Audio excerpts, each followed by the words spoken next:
World leaders have left the COP21 summit in Paris after they delivered hopeful speeches. Now negotiations have begun, looking towards the final agreement. Our correspondent Luis Arroyo has more.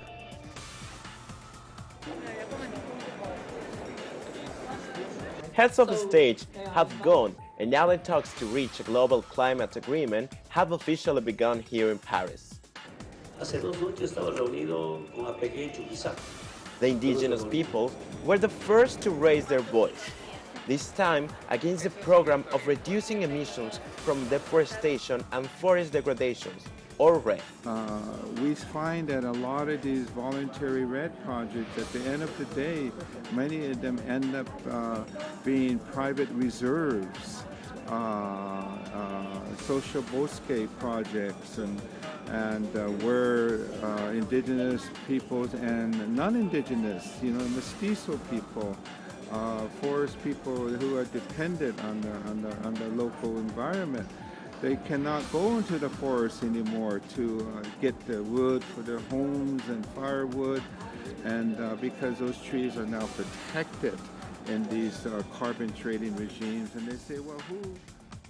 Leaders from indigenous communities in the Americas say this United Nations mechanism only uses forests and agriculture as sponges for northern industrialized countries' pollution. They have vowed to resist and fight against those powers who pretend to harm their rights, lands, and environment. We are here to bring that message. We are defending something sacred for us. The sky has no price, the oceans have no price, our corn, our trees, they are still sacred. We are here to defend that, and I hope that the world listens to us and understands that the solution should not rely on money. Indigenous have warned that the Paris Agreement could be a crime against humanity and Mother Earth.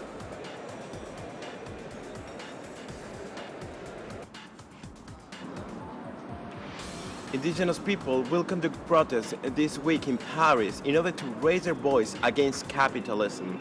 These actions have been approved by French authorities, who have imposed a strict ban on protest.